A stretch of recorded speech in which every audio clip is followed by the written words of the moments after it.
السلام عليكم. السلام ورحمة. وقدوميها أورب السياسات ككاه مدحوينها بنتلاند سعيد عبد الله حقيه جوكتا. مدحوين waxaan joogaa Ufayn. magacaaga maxaa la yiraahdaa? magacayga waxa la yiraahdaa Saciid Cabdi Saalax. Saciid waa ku salaamay. waa ka qaaday madaxweyne. waad ogtahay doorashooyin baan ku jirnaa waxaan ku soo wacay inaan ogaado dadka deegaanada laga codeynaya inaan dad qaar kala hadlo marka diiwaangelintii iyo kaarkii iyo dadka qaatay ku jirtaa mise dadka aan qaadan baad way dadka qaatay ka mid ahay waa kugu hambalyeynaya Saciid inaad arintaas oo runtii masiirka ummadan iyo mustaqbalkeeda u ah muhiim inaad garashadaas yeelatay oo dadka nasiibka u yeeshay aad noqotay saajadee ka codeynaysa hadii Ilaahay idmo war fiican hadee waxaan ka rajaynayaa oo halda ku soo wacay waad ogtahay ururka dawladda ururada tartama ayuu ka mid yahay wax badanna hadda intii uu xilka hayay qabtay barnaamijkan ay ugu muhiimsan tahay sidii loo hirgelin lahaa doorashooyinka qof iyo coda waxaan ka codsanayaa inaad codkaaga aad ururka siisid ma garatay marka codsigaas golaha deegaanka ee cusub si ay dawladdu siyaasadeedii iyo hamigeedii ahaa inay ummadan si dimuqraadi u horumariso oo hirgalo codkaas marti kaaga nahay ma naga aqbashay mise waa hadal baa naga gelinaysaa mudana madaxweyne waan aqbalay waxaan u ahay diyaar waadna naga istaashaa waa mahadsantahay Saciid waxaan sababta aad waliba nooga istaashaa kuugu sii darayaa adiga wax weeyaan madaxweynihii shanaada waxay afartii madaxweyne oo ka horreeyay ku dhiiran waayeen oo aad ku dhiiratay kuna guulaysatay waxa weeyaan waxaanu kaaga haynaa ammaan iyo mahadcelin waa kaaga mahadcelin marka sidaa darteed waxa weeyaan codkayaga kayga iyo ciddii aan la gaari karoba waxa weeyaan waxa iskale dawladda mudane madaxweyne waxaad mutaysatay weeye xaqna waa u leedahay waana naga diyaar aad baan kaaga mahadcelinayaa Saciid codkaaga iyo inaad dadka kaleete Ufayn aad gaarsiisay abaalkaas waa naga mudan yihiin waana runtii waajib aan gudanay waana rajaynayaa inay nala gartaan waxaan u heelanahay iyo danahooda Ufaynna waxaan ku xisaabtamaynaa Ilaahay idankiis inay noqoto magaalo uu konsolka ururka ka ku guuleysto khayr baan ku rajaynayaa waana ku mahadcelinayaa mahasanta السلام عليكم magacaaga ii sheeg waa madaxweynaha Puntland qofku soo wacaye khadra saatahay xagee degantahay xagee joogtaa magaalada qarna joogtaa khadra waa ku salaamay madaxweynaha waa ku soo wacaya dadka waad ogtahay oo qarno waxay ka mid tahay saddexda degmo oo laga qaban doono codeynta 25 bishan dadka kaararka qaatay ma ku jirtaa waxaan ku faraxsanahay inaad kaarkii qaadatay oo codeyn doontid waxaan kuu soo wacay inaad ururka ka oo runtii ururkii dawladda ah oo hirgeliyay barnaamijkan inaad codkaaga maalintaas siisid arrintaas aan kuu soo wacay marka waxaan ka rajaynayaa inaad codka siisid oo maalintaas si ururkan uu howlaha hor yaalo uu guto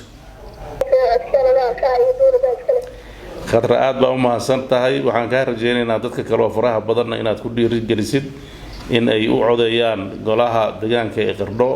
oo aan rajaynayno inay wax badan tari doonto iyo guud ahaanba in doorashada laga qayb galo aad baan kaaga mahadcelinayaa inaad telefoonka iga qabato iyo jawaabto waa mahadsan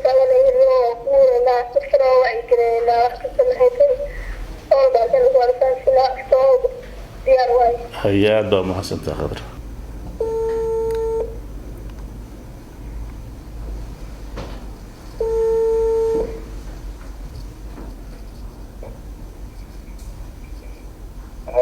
هلا السلام عليكم. وعليكم السلام. waxaa ku soo wacay gudoomiyaha ururka ka ahna madaxweynaha Puntland magacaaga iyo xag meeshaad joogtid aad ma ii sheegi kartaa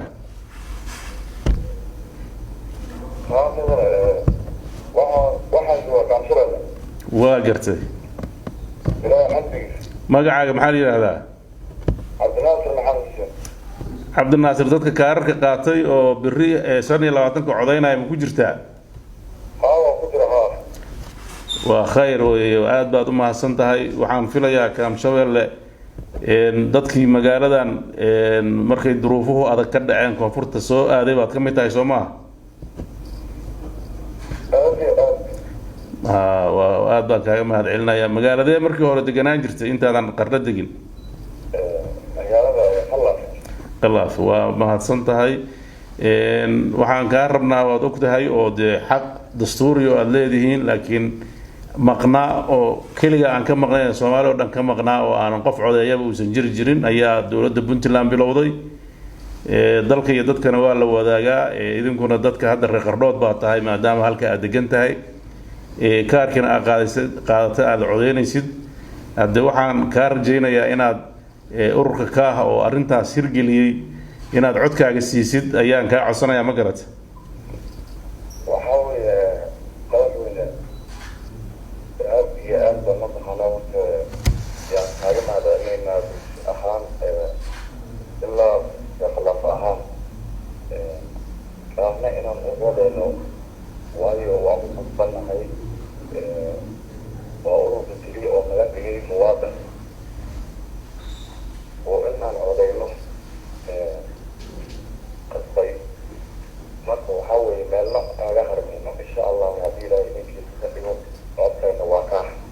aad baa u mahadsan tahay insha Allah 25ka adiga codkaaga iyo dadka kale inaad gaarsiisid in ururkan oo runtii abaal weyn ku leh kaamka Shabeelle inay u codeeyaan oo aan rajaynayno inay ururka ka uu ku guuleysto konsolka waad ogtahay dadka konsolka u sharaxan waxa kamid ah Muxsin oo ka soo jeeda kaamka Shabeelle marka waxaan rajaynaynaa inaad u codeyn doontaan hadii la helo insha Allah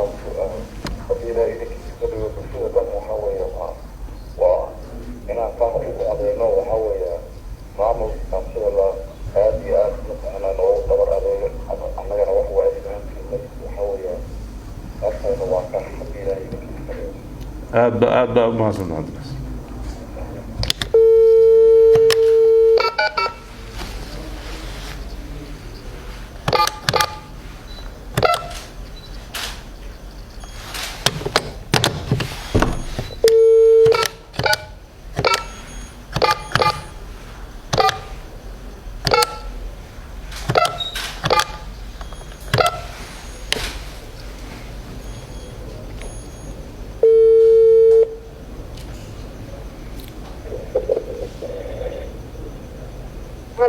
السلام عليكم.